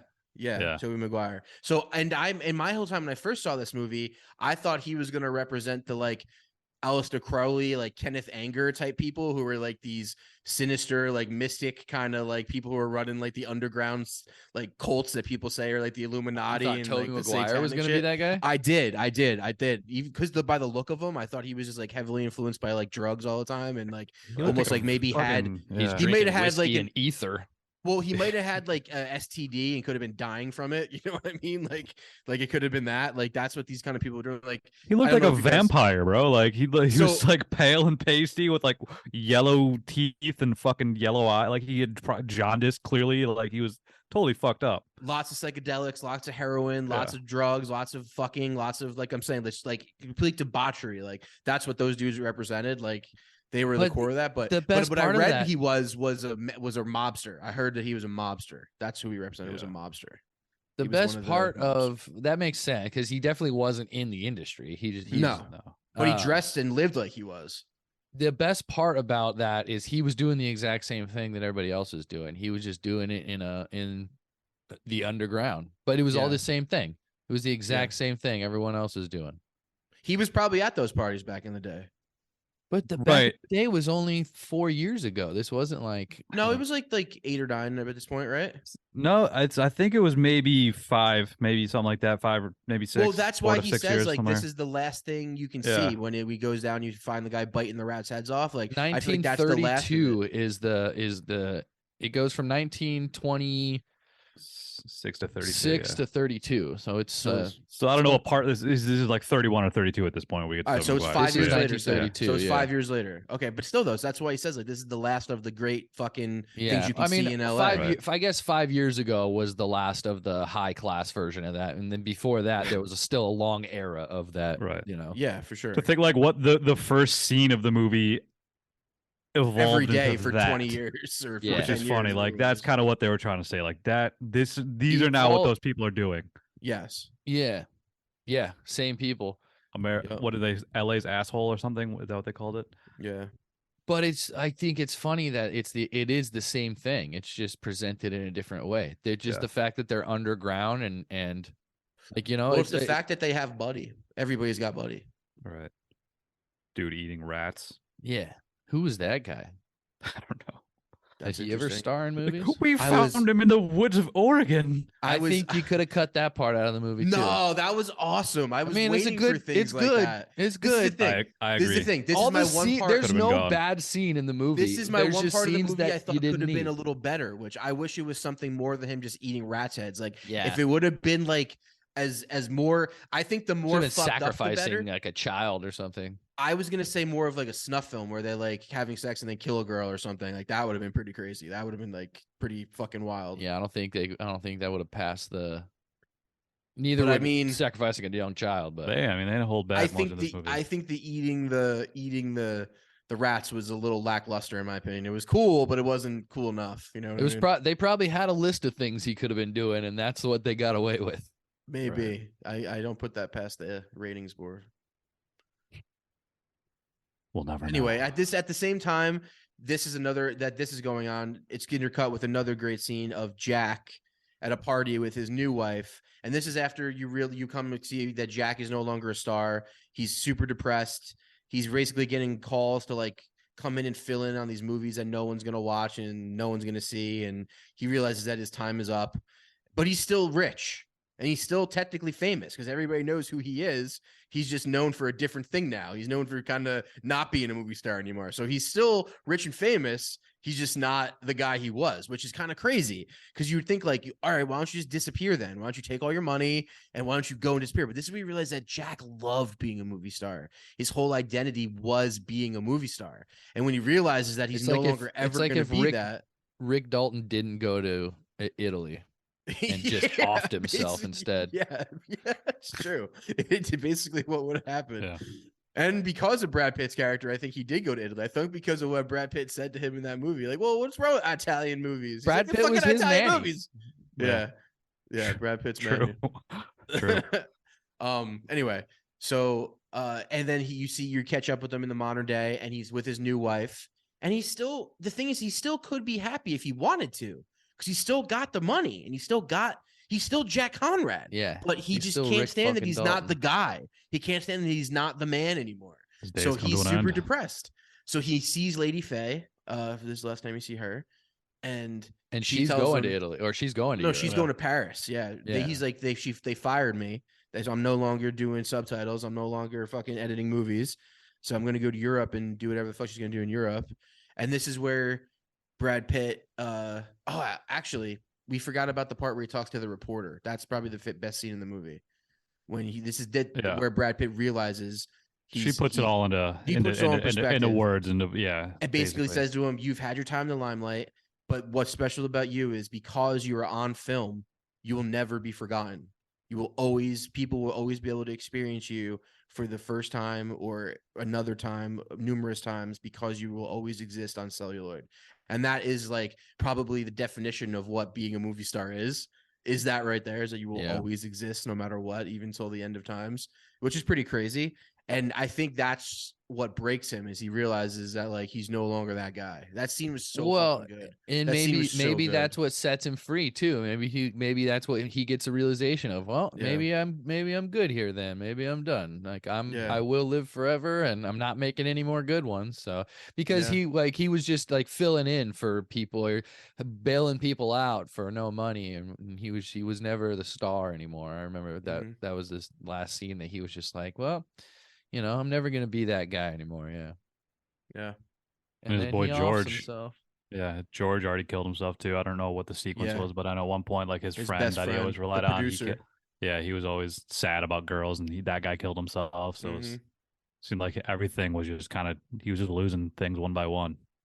But the scene where he does kill himself is amazing. He's in the lobby, and it starts following him through. Lady Faye leaves. Lady Faye leaves. And he says to her before she leaves, he says to her, that really was the best time, right? We really did live it up. We had the moment. We had our moment. He's like, hey, I can't complain. I had a good time. Yeah, and that's when you knew. You're just like, oh, this guy's.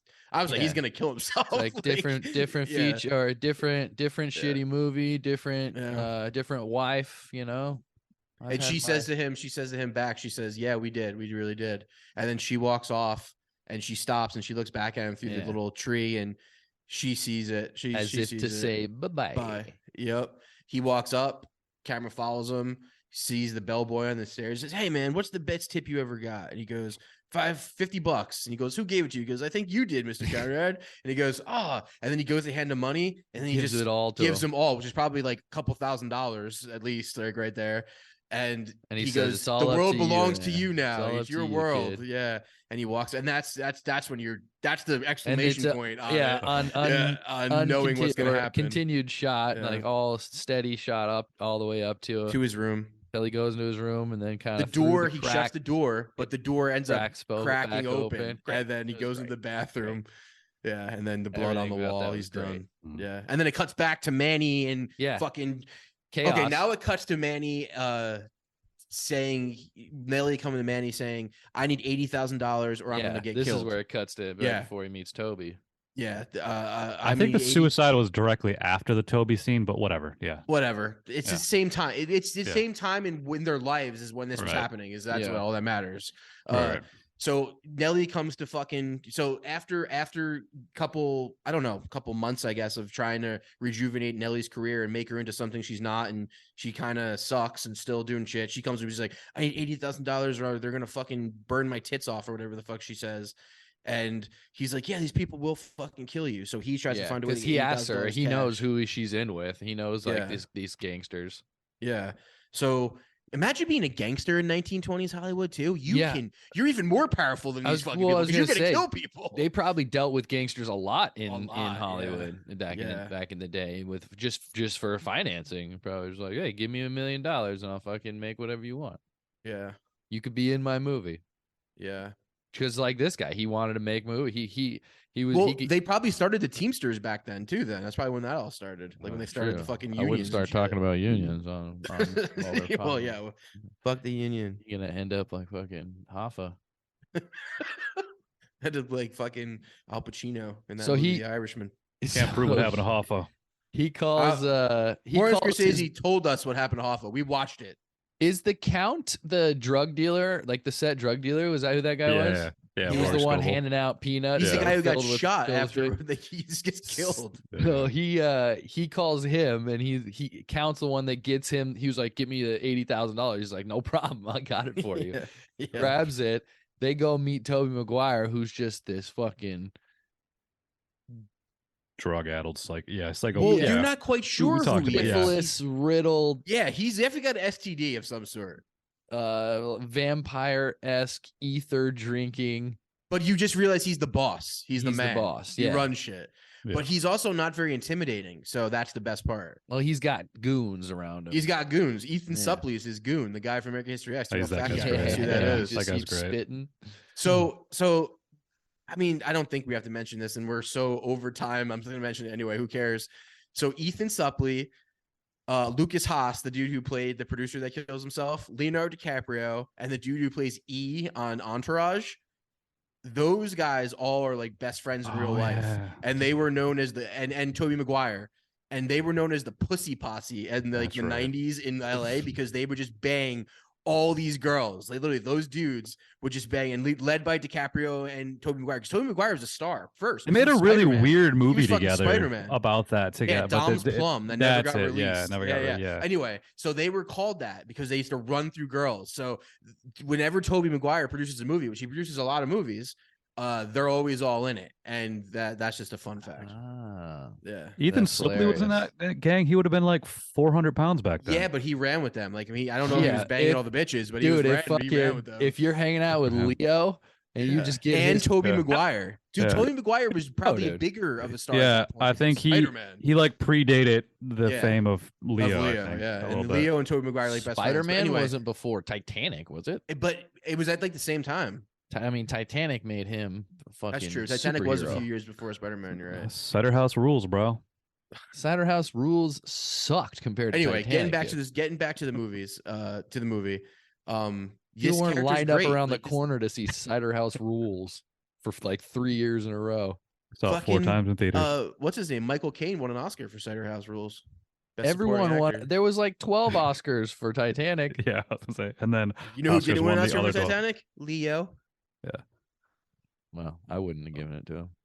Yeah, he was. Anyway, we all know Leo's a bigger star than Toby now, but I think for a And minute for there, everyone, they were both very famous. People know who Sneeko is, and people don't know who Leo is. Anyway, let's go back to the movie. So, how would you describe this guy though? He's like a vampire syphilis gangster, right? Like that's the best way to describe him. That's exactly it. Yeah. And just blown out of his mind on whatever he's drinking and intaking chemically. He pitched some weird story about someone that was. Yeah, he starts pitching to movies. He's like, "You're a producer? All right, I got ideas." Yeah, he there was like a midget bank robbery or something. And then that's a real movie. Oh no, that's something about a full-fledged retard. I don't remember. Yeah, it was Billy the Kid. I think he was like, or no, I don't know, some old like Western guy that was still relevant, and then in the early 20s or early 30s. Yeah, Bruce Willis. But either way, that living on forever. That's what I was thinking. Is like people live on forever on celluloid and or hard drives these days, but Bruce Willis is one of the first stars to live on forever in deep fake. Yeah. He signed a contract, right? Where they could like use his likeness or something. Yeah. Forever. Yeah. Because now he's going to like retire because he's got like some disease where he can't like remember lines or nothing. Yeah. He has that, and he has Alzheimer's, and he has, oh God, he's Alzheimer's. or like he has early like signs of Alzheimer's, but that's aside from whatever else he was diagnosed with. That is going to make him like not be able to do anything. Can't talk. I don't think. Can't talk. I think that's the thing. He won't be able to talk. But he sold his whole everything to a deep fake company the company, I can't remember what they're called, but that's their thing, is to make deep fakes of like of real celebrities, not like whatever. Like they're like trying to make digital versions of real celebrities. Yeah. Didn't Trey Parker and Matt Stone sign something where they're going to make a movie with those people? I think they are. I think Trey Parker and Matt Stone something like that. Yeah, some deep fake stuff. They had some sort of crazy deal with deep fake stuff. Yeah. Yeah. But yeah, they're we're gonna definitely see. making a movie using deepfake technology. I don't know if it's with those people, but Trey Parker Stone definitely are doing that. Hey, Bruce Willis is in it. That's great. That'd be sick. Hope Bruce Willis is the main character. I can't wait to see Bruce Willis in a bunch of other movies. Star and as a deep. That's wild. That's He's gonna be going. It's interesting. going. That's for sure. That's going to happen. He's going to be a Yeah. star Crazy. of a movie. And They then, should just and then keep he won't be making the last one. diehards. Just keep That's what making I'm talking diehards. about. That's what I'm talking about. Is Like, deepfake the a new silent prequel, film? Make him younger. Right. Is deepfake the new silent film? Is deepfake going to take all of our jobs away and it's just going to be fake movies and that's So, all it's going to be? Actually, I wanted to Jesus. pose that question. Like, is there something today that is as revolutionary that sad sound was, or is there anything that comes close to that? Has there ever been anything that has come close to sound? I don't think color is as important Probably as sound. CGI, the way George Lucas revolutionized CGI. I think that could count because that revolutionized the way you're able to make movies. You're able to make movies in fake environments. You're able to make things that don't exist be there. Yeah. So I think if anything can compare, Jurassic Park. maybe it's like right underneath the sound thing, but I think that's the closest thing you could possibly put to it. Yeah, I don't think I it's think- as revolutionary, but that's probably the next. A simpler mean, one is I don't just know, 'cause digital deepfake- from film. Deepfake wouldn't exist but that without CGI. You know what I mean? Like that. Like there's I don't CGI think- kind of yeah. changed everything. Yeah, See, I think CGI is just as important. I'm saying it's not. It wasn't as revolutionary as sound is. Not like deep. Right. But Yeah. it's probably the next best thing. It's probably the next. I can't think of anything else that even the change to digital. I don't think is. I think that's closer to like color versus black and white than Yeah. than, like, Yeah. I think that's more of like Well- a technological like yeah, advantage in a Betamax, way because VHS. how they store things now. It's like they don't need these warehouses full of like film anymore. It's all just going to be on a The hard drive. workflow is what it revolutionized. it's a different workflow, workflow, exactly. really. Yeah. It's just that's the medium- evolution of the Yeah. camera more. But it than- doesn't change the medium itself. Yeah. No. Yeah. like Because this- some that directors don't even sound- shoot digitally. You know what I mean? They still don't have to. Right. They by choice don't Sound have to shoot changed digitally. everything. Sound put people completely. It put like thousands of people out of work. Actors out of like people Yeah. that just couldn't conform, couldn't adapt to the new way of doing things. Like it was such a new way that people literally couldn't adapt to it.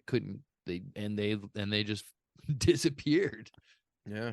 Yeah, so I don't know what that is, what that would be now of a thing that I don't think completely there has changes been. the way it's presented. Because now, like, they didn't just continue. It's not like they continued making silent films for a long time. It's not because like even black and white, there was an era where there was black and white and there was color. Like that was a good 10, 20 maybe year stretch. I don't know. Yeah. But that changed immediately. There wasn't, there's not like a bunch of movies that were made in 1940 that were still silent. They quickly changed. It quickly changed. I was listening to an interview with somebody with Chazelle, and he was saying how there was like this small article in the paper about back in the day. There was a small article in like the New York Times about these new talkies and how how they're like this new thing that's coming in with sync sound and video, and then in like 3 years that article was still there, but it was about silent movies and how like these are the last ones that will ever be made. It's all talkies now.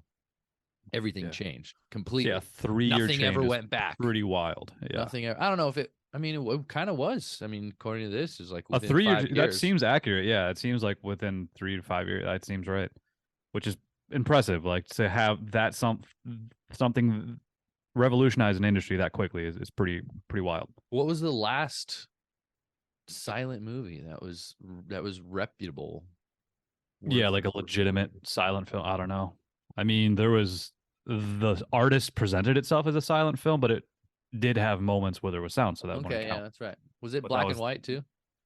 Yes. Yes. Yeah. And it was made purposely because it was about this time period. It was made purposely as a silent film, but there was a couple moments of sound. Yeah. So that was. It And didn't that's have to be that way. Like 200 years Artistic later, choice. Yeah. as an artistic choice. That's Almost it. 100 years later. Honestly, So there's it's nothing. crazy. There's just nothing like that has changed the game like that. I think CG is the only thing, because CG put Mhm. people out of work for sure. Put Frank Yeah. Oz out of work for a minute. I mean, I think digital editing is a pretty big advancement, probably. When you talk Yeah. digital, I think digital editing really changed the game in a way of not. It was Like a the total onset different thing. DIT probably Not changed only that, but a like lot of things. you were cutting physical film editing and putting it Yeah. on reels. Like now you're just clicking things, you know. But that's similar to the workflow, sort of like the film to digital change. Yeah. Like it's just like you're just working with different ways, and it's just more. I'm sure there were people that were like, Impact. "Nah, dude, I'll only cut film. I'll never use Right. never That use had, Final Cut." and I feel like that's that, definitely that's if gone you now. if you can't adapt. But I don't think that would have been that much hard. I don't know. It's probably it would have been hard because you got to change to a computer. People that don't know what a fucking computer is. Because even when I was in high school, I remember editing TV shows for public access, and they had the digital station on a computer, but they also had their tape deck system. So you had to do the two different like VHS type things. I think they were beta tapes at the time. I never had to do that. Yeah, you had to record on one, play on the other, and you had to just set the frame rate to like the perfect exact frame. So it was interesting. Like that was there, but that was 20 years ago now. It was all digital all day. Yeah, and I'm sure, most people our age would just be all digital. But the guy I learned that system from, he was like an older dude. He was like 60s at that time. He's like, "Oh, I'm gonna still edit my show on this thing." And like, I think when we moved stations, and I don't even think we brought that system with us. I think I saw that change happen when I was working at this public access station as a kid. You old as fuck. That was a sick story. Yeah. Let's get back to the movie. So Nelly says, "I need 8." Yeah, grand. we got past that. We're in the All right. asshole of Hollywood. We found out the count is he brought fake money. He brought play money. Yeah, he goes, "How did you expect me to get $80,000 that quick?" So That's like $2 million. What's $2 million bucks? That was funny. So at that point, they figure it out after the dude's eating the rat, and because Toby tossed there was money. a lot of these moments of rising tension too. Let's set this up a little bit better though. Like this Tobey Maguire, crazy fucking whatever this dude is like, yo, let's go to a real fucking party. After he's like telling about these movies he wants to make, and he's like, yo, we're gonna make movies. He's like, let's go to a fucking real party, and the guy's like, he's like, I got a movie star for you. Let me show you. I want you to meet my movie star. Yeah, and he doesn't want to go the whole time. Man, he's trying to get the fuck out of there, but the count's like, yeah, we'll have one drink. All right, we'll go check this out. Manny once Manny learns that money's fake, Manny's like, we gotta fucking go. But he doesn't want to tip him off. He doesn't want to like make him think he's like scared for any reason. So he's one thing we should say about the count too is through the whole movie, in the beginning of the movie, he was the guy who was giving people drugs. He was the guy who was giving Nelly the coke. He was the guy doing all that, which is hilarious. Why would Manny go to that guy? You know what I mean? I guess because he's the guy. Knew if anyone can get $80,000 right now, it's probably that guy. I guess it is him. Yeah, that's true. All right, so he realizes it's fucking. Well, no, they get fake money and they go to this place. But what's cool about this place is that it's like, is it in like a it's in like a cave bunker? Yeah, it's like a bunker. Like a cave, yeah. Yeah, like where's that? Like where the fuck is that in LA?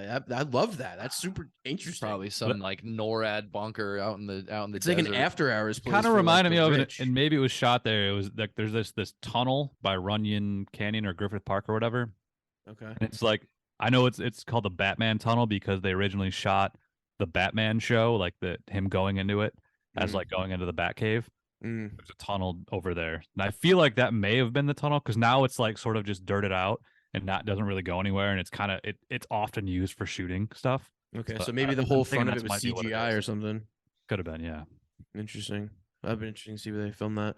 Anyway, so it's like this tunnel, and they go in, and he keeps like telling them like, "Oh, wait till you see this. Wait till you see this." And they start walking through like one more floor down. Yeah, one floor down. So they go. And through they keep passing. They keep passing the same thing. They keep passing like midgets dancing.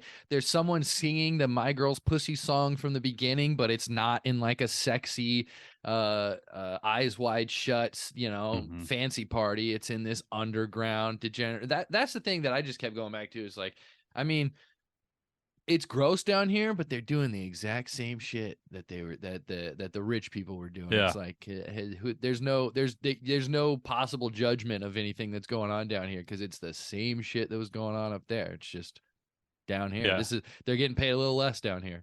Interesting reflection of the beginning of the film, for sure. Definitely.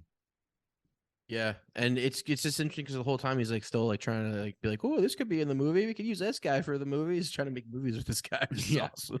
And so they go and see who he's the movie star he's been talking about, which is this giant mountain of a man with like a bondage mask on, and he just eats a rat, right? He just bites a rat in half. pulls a rat out of a can, and yeah. And he's like, this guy will eat anything for the right amount of money. I think that's what he says. Yeah, I wonder what else he goes, he'll do anything for cash, and which what cues him to start getting cash from Soup Lee. Yeah, he's like, give me some cash. Give me a 20. He starts throwing 20s at him, and then one of the 20s comes out. Something drips on it. He sees that water. It is clearly fake. Yeah. And then Manny kills Soup Lee with a fucking weapon he finds in the corner of the fucking room. Like a fucking mace or some shit. Yeah, crazy. And they run out of there, and they encounter an alligator. To Toby, where he just goes, "What the fuck?" Yeah. Releases the alligator. Oh man, that part was funny as fuck. Oh, the alligator, yeah, because there's an alligator blocking the fucking dude. I want to go to this fucking. Oh, me too. I love this. That's why they couldn't cut here. this. They needed this. I think this scene needed to be expanded on. At that point, needed more. At this point, I was like, "What? Did something like this exist?" Like, yes, I had to wonder. I'm like, did shit go this fucking crazy? Yeah, we just don't. I guess probably no one knows about it that we know. People, maybe some people. There's still an LA's asshole down. They probably filmed. They probably just showed up and like, can we shoot this stuff? They're like, yeah, it's fine. You know who's getting invited to this? Chazelle. Think so? God bless him. Yeah, Illuminati, dude, for sure. Let's just put it out there. Chazelle's Brad Pitt invites him. He's like, hey man, sick movie. You want to come to this one? He goes, let me show you a real party. Anyway, so they escape. They escape. Get out of there. No, what's funny about it is that what's crazy is that you keep hearing, because the dude's name, they say his name, James McKay. That's Tobey Maguire's name. He's the gangster, James McKay. And you keep hearing about how fucked up he is, but he seems like the nicest guy in the weirdest way. Even when he gets killed, he goes very friendly. What the fuck? Why'd you do that? That shit was hilarious. But knowing that how dangerous he is, that's even crazier. So I guess Manny flees. They flee the place. He tells the dude, get all the shit you need. I'm going to go get Nelly and we'll meet you wherever. And then they go back to they go back to his house, and the guy comes in and just walks in and shoots everybody, shoots the fucking dude eating the soup, and then shoots the dude. What's his name? Gives him coke. Well, this is where it cuts back to not Clooney. What's his name? Suicide. That's when he does it. And then they go back. And then it comes back to him, and we see him pull up to the Count's house. He's going back to the Count's house with Nelly. And this is after Nelly's they go get gas, and they have this whole moment of Nelly wanting to go dance. She's just like, I don't want to. I accept it. She's like, I don't give a fuck. I don't want to go. Yeah. I just think. So she was killed. She was murdered then by yes. the. Okay, I just realized that. I didn't. Because there was talk about he wants to go to Mexico and marry her, and she's just kind of like. She said okay, fine, that's the thing, and she finally gets one more chance on film with these random people filming this wedding that they are crashing right now. They do a little dancing. She proposes, and they are gonna go away and be happily ever after.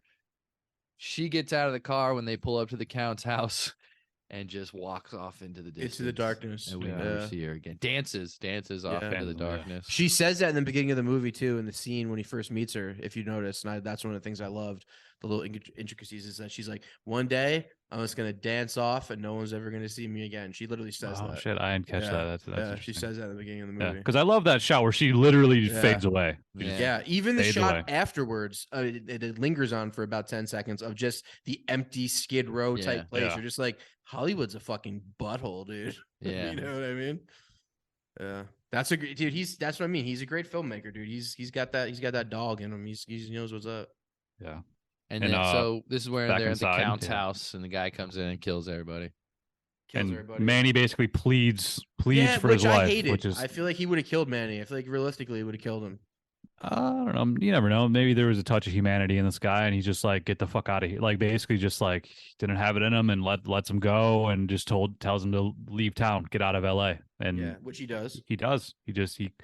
First he panics because Nelly's not in the car, but I think screams her name. Was like, sad. Well, fuck, crazy bitch is gone again, so I'm gonna go. No, he didn't really have much time. He was fucking sad, dude. He was sad. That was his life at that point. But it's not like he looked for her, but he definitely he knew he couldn't. He had to get the fuck out of there. Yeah, he had to leave. And he probably knew she was gone. Yeah, and I think through like the newspaper clippings, we see that the headline, not even a headline, like a smaller, it was like a tiny little thing yeah, in the little, corner. yeah, Said, is that Nelly was found dead. washed up actress, fucking Yeah, found dead. Former star, I think is what it says specifically in it, like former Holly or former whatever, silent star, found dead at 34. So she just gets murked. Yeah, and then I think it's just the end. They jump forward 20 years. Jump forward 20 years. He comes back on a bus with his family. Yep. They Sees the studio. Yeah. Pull up in front of Paramount, I think it is, or whatever. Talks to the security guard. Kinoscope. Tells him he used to work here, but he lives in Nueva York now, selling radios. He's got a kid. He's got a family now. He's a little out of shape. He's just an old dad now. He was exiled from LA 20 years ago, and it's the first time he came back, and he's taking in the sights. Yep. And then he goes and sees a movie. Goes a movie, Singing in the Rain, which is basically the depiction of his Hollywood journey. Everything from the Singing in the Rain scene, from him directing her as like Cleopatra or whatever it was not Cleopatra, but Marie Antoinette. All those little things. It showed like Singing in the Rain, and showed My Fair Lady, and then it just like went through the whole cinema history. I don't know. Yeah. Jurassic Park. That's the part I hated. That. Yeah, that's the I weird. Fucking hated that. Yeah, it felt that like that he part. He called James Cameron and was like, "Yo, can I fucking put some?" He did. Yeah. So self-indulgent and it almost felt like he was putting his own, like he almost could have put like Whiplash or La La Land in the little mix, because it felt like I'm part of this. Like it, and I get like I appreciate the sentiment of his love for the cinema, but it just, I don't know, just shoving that stuff, it felt sort of placed. That's what gave me that kind of thing. It's like, this is another fucking love story to Hollywood, which is great, which is fine, but like we're gonna get sick of this eventually. Yeah, that was the too on the nose part.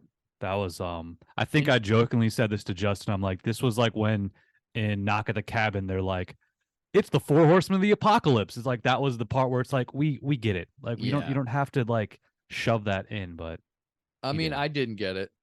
Yeah. I didn't get the actual 4 horsemen part. No. Oh, I thought it was obvious. Or maybe if they I mean, I don't know. I remember they said that I thinking, huh. So, Yeah. But I'm also I remember being mad you picked that movie, Anthony. Yeah, but sucks. What did that? Should I have researched it beforehand? I don't know. I feel like we should. No, it doesn't. Pick the Shyamalan. Yeah, we should. You had to do a Shyamalan eventually, and what if he makes another good one? That was a good movie. He's not going to make another good one. Yeah. Yeah, that was a good movie. You've definitely picked some fucking stinkers too. Nah. Yeah. Cinema classics. Anyway, let's stick with the Babylon, the end. I did did watch his Avatar. Yeah, the thing. Yeah, he watches Avatar. He's watching Singing in the Rain. He's watching that movie, and it's cool because it shows him break down, and there's that other dope shot of them just going through the. In the interviews that I've heard, Damien Chazelle said that it ended with him watching Singing in the Rain, and then like close up shot of him crying, and then close up shot, the Damien Chazelle final shot, and everything is just sort of the close up on the eyes, and then he smiles. Like that's how it ended. And he was like, oh, but it wasn't like, he was basically like, it was too boring where the whole movie is so kinetic, like a fucking train. So we need to add something like crazy at the end, which is why he did that fucking montage. Which I hated. I hated that. That was the most like audience reaction thing to do. Yeah. Like, oh, this doesn't work at the end. Let's try this. I liked the full circle thing. I liked what they did with Singing in the Rain, how it was basically about what he went through. I thought that was cool, and how like the idea of like just the Hollywood being like cyclical and everything like that. This is what happens, I also think was cool, but I also think what's cool is that he feels safe and feel in that place where he's in the theater with other people watching something like that. Like that's where he likes to be. It's his favorite place. You know what I mean? So I think that adds to it too. Yeah. Yeah. The shot of him like crying, it definitely could have just been the shot of him crying and then going down and seeing all these people, all these different types of people like loving their experience in the movies. Like that, this is what cinema does to people. It brings people together. Everyone's having a good time. It's a communal experience. And back up to him and then going from crying to smiling. That could have been great. I would love that. Definitely didn't need I think James Cameron montage. It fucked up with that whole that whole sequence. I think. JCM. Yeah. Showed a lot of CGI. Jurassic Park was in there. Yeah, T2, which Terminator wasn't what this movie was T2. about, but I mean that's where it kind of I think because that the evolution of film, I don't think it was clearly as there as We much said as this he already. wanted it to be, but yeah, I don't know, whatever. Whatever. Here's the 4 horsemen. Yeah. Good movie, kind of bad ending. It's all in all, as a was- movie, it's a fucking great movie. It's a great characters, great set pieces, great cinematography, great music, great acting, great everything. It's just, it's a little self-indulgent, which I don't think is a bad thing. I think a lot of people looked at it as a bad thing, but I don't personally. But like, I get why it didn't do well. But this is a great movie. I've seen it 3 times. Probably don't ever have to watch it again. I mean, maybe I will in like 10 years and one day, but it's one of those movies to where like watching pieces of it might be the way to go. You know what I mean? There's 3 or 4 scenes that are absolutely great. And That's maybe what just this watch movie those is. scenes. This movie, it really is, for being as long as it is. It's 3 or 4 long ass scenes. Mm-hmm. It's like, even explaining it, we there's a lot going on, but there's really like 5 major points in the movie that you have to get to, and that's it. Yeah. And it's just how long they play out, and they're good scenes. There's a lot of it's one of those collection of crazy scenes in crazy settings that was a little too long. Yeah, and I love the energy. It kept me in. Like I don't think there was a point where I'm like, I'm bored. Like, when's this movie over? I don't think I had that thought. No, I didn't either. Even the fact that at no point who we did didn't you talk about, check? You checked how long is this? How much longer is this? I never checked. I think at one point I had to. I think I had to pee. Left. I had that. Yeah, I think it was around the hour part. I had to go to the bathroom, and I'm like, all right, well, what am I? 1 hour left. I was like, can I go? How much longer is this fucking movie? It's another hour. It was around. I think it was around the Tobey Maguire part. It was not. This was not a task to get through. It was a good movie. It definitely. The music was probably the number one thing that keeps it driving. It's just continuous. Yeah. It's almost a little like I think they wanted to. It kind of reminded me of Uncut Gems in that way. It's like when it was over, it was like, but if it ended better, and by the ending, I was like a little out of breath. Like, I don't know. It ended so like it kind of just came down so nice and slow that it could have ended a little stronger. I think that's why he ended it that way, because he wanted you to feel that way. But I don't know. I think maybe even the whole 1950 part could have been taken out, and it could have just been the end could have just been the all the newspaper clippings of all what happened in the end, her dying, and then that could have been it. But right. And that could have kept that momentum up all the way to the end. Yeah. I mean, I'd still love the end with him in the theater. I think that was all necessary. But but I agree with you. Even all the scenes I think could have been taken out. Like, they're great. Mm-hmm. They're great scenes. Everything was great. I just we identify what could have been cut. What in my head I was thinking, if I was able to shorten this movie up, how could it be done? And that's the only reason I thought of those. What are you saying? Who didn't we talk about, Schwartz? One thing we didn't talk about was the musician's path of how he became like a leader of the orchestra and like got real successful, and then he went through that whole thing to like when they were shooting him, he had to put the black paint on his face and make himself darker because he didn't look black with the other people playing. That was pretty wild. That was pretty crazy. Which in one hand is just like, things change now. You got to wear makeup, but the whole reasoning behind it was because they didn't want the South thinking it was a mixed color band. Exactly. That's what the fucked up part was. That was it was the fucked up part. Yeah, that was pretty cool. And also in that same type of category is we didn't really talk about when Nelly purposely sabotaged the movie of the actress who was producing the movie, and then she kind of became a star off that. That was kind of interesting too. The chick who was like, she's icing her nipples. And then like you come to realize that she was a producer of the movie that they were doing. So she called up her agent and got like a surgery that she like the next day to make it so she couldn't shoot for like a week or two. That's right. And then that girl's movie went under and then she couldn't pay back. So then Nelly became the star. Like that was just kind of crazy. They were doing that shit too. That was a fun little thing. Kind of fucked up too. Nelly was a beast, man. That shit still Nelly was a beast. It definitely still happens. There's a lot of things that are still going on in Hollywood to this day. Brutal industry. Yeah, for sure. But what do you rate it? What do you rate this movie? Gotta go like 7.5. It's good. It's like, but it's not great, but it's good. And What do you mean? That's a great rating. That's a good rating. If To you me, get a that's a 7 good or rating. over, you're killing the game. See, I still think that's like a C area, but Yeah, but if you make a C fucking movie, you're killing the game. You know how hard it is to make a movie? well, I mean, his other movies. I guess great. we could rank his movies too, but I don't know if we wanted to spend that time. Well, let's rank this movie first at a scale of 1 to 10. I'm gonna go 8.0. I'm just gonna go 8.0. Okay. See, 8's good. 8's definitely good. Yeah, I'll give it a solid 7, 7.6, 7.5, 7.6. Word. Okay. It's Now definitely my least favorite Chazelle. And you haven't seen First Man, correct? Yeah, we can say that's probably going to be my least favorite. Have you seen it or no? No, I haven't. Okay, you haven't. Gotcha. And Schwartz, you haven't seen First Man either, right? Okay. So that would be my bottom as well, but I guess we'll just rank what Whiplash is going to be three number 1 we know. for me. Whiplash, Okay. and then this, and then La La Land for me. Okay. Interesting. I got to go La La Land's my favorite. Whiplash is a very close second. Babylon's right after that. Those 3. Babylon, I mean, I love Babylon. It's a really good movie, but it's not mine. I think Whiplash, La La Land and Whiplash were more effective and just like fresh and new for me. Whiplash is just a really, really, really amazing movie with one of the best endings ever. Yeah, and at that ending, I was out of breath. Yeah. Yeah.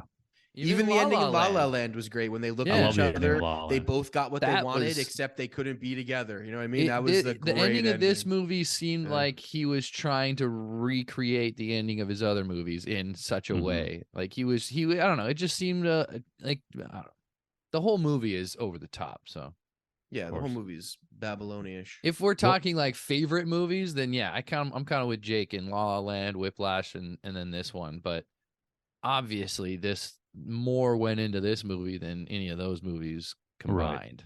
Right. He was able to make this movie because of the success of those other two. Yeah, 100%. And I mean, but unfortunately, this movie did not do good at the box office. So I was gonna like I wonder what his next venture is gonna be. I'm not surprised.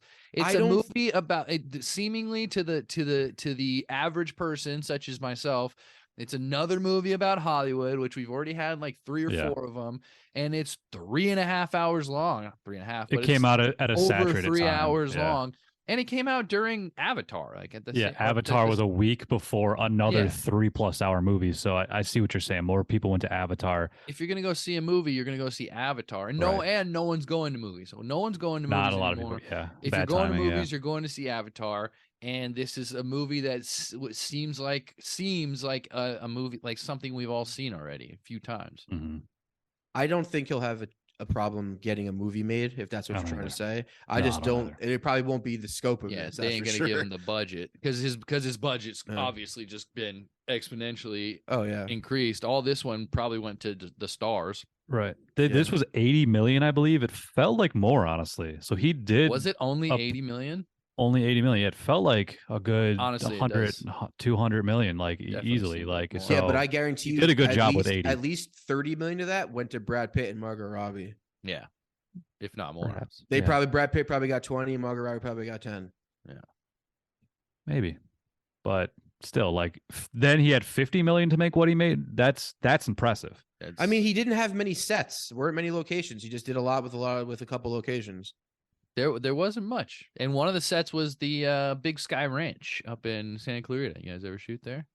I'm sure you have. I think I have. Yeah. I know. Very I've been recognizable. Yeah. I always recognize places that have the same. They have a very unique floor, like a tile situates, like octagonal tiles. I always recognize the place. Okay. Octagonal tiles, baby. Octagonal tiles. Brad Pitt made 20 million. Just for those curious, Brad Pitt made 20 million. That's a lot for this movie. Margot Robbie only made 5. Right. Margot Robbie made 5. Oh, yeah. Jesus. Which is that's a big disparity. Well, Brad Pitt, like in this movie and like in real life, is one of the only last true movie stars. So he makes that kind of money. Him, Leo. I mean, you could have said Johnny Depp before his trial. Toby made 5, but he was also a producer, so that's a different story. Doesn't even say Diego got paid. Diego Calva was just given a green card. Yeah, that was it. Here's Sagman for you, dog. Anyway, Either way, good movie. he's going Check it to out. be Diego Calva is going to be a fucking Yeah, he was star after this, fantastic, for sure. and this was definitely his movie. It began and ended with him. It was, and he was the only one who made it. He's He gonna made be it great. through. I mean, Yeah, he like Brad Pitt. He had a good time when the time was good. yeah, for sure. His was a short run too, though. Yeah, Brad Pitt's for was sure. much longer. Definitely. Well, he didn't kill himself. I'm saying like he had a good time and he made it after that. He had a few years of awesomeness and then he didn't kill himself. Yeah, Right. it just sucks that Brad Pitt killed himself because he still could have lived such a great life. He just really couldn't get past the fact that he couldn't be the guy anymore. Like he really was just like that was him. He was a superstar. It's You're kind not of the sad guy, you're that not the guy, dude. It's basically Nelly's fault. I mean, it is Nelly's fault that Manny had to leave. Oh, 100%. yeah. That She so ruined that's his life. in that sense. That's kind of a bummer, and that makes me dislike Nelly more. Is that Nelly's the worst. straight ruined She this was dude's life. terrible. Yeah, She she's was. the worst. She's the epitome of Hollywood. But I love that you can root at a certain point for her and care Right. a certain point for her, even though she's the worst. And I think makes her a immediately great everyone's character. like, "Oh, she's so fun. She's great." Even though like Yeah. she pulls up and trashes a statue in a car, and she's like, "Fuck you! It's your fault." Because it's Like, Margot, that's it's the kind Margot of shit- Robbie doing Wow. Margot Robbie sexy shit. That's all this whole movie is. Just Margot Robbie doing Margot Robbie shit. Can't be mad at that. Can't Yeah, have and it. on that note, watch this movie.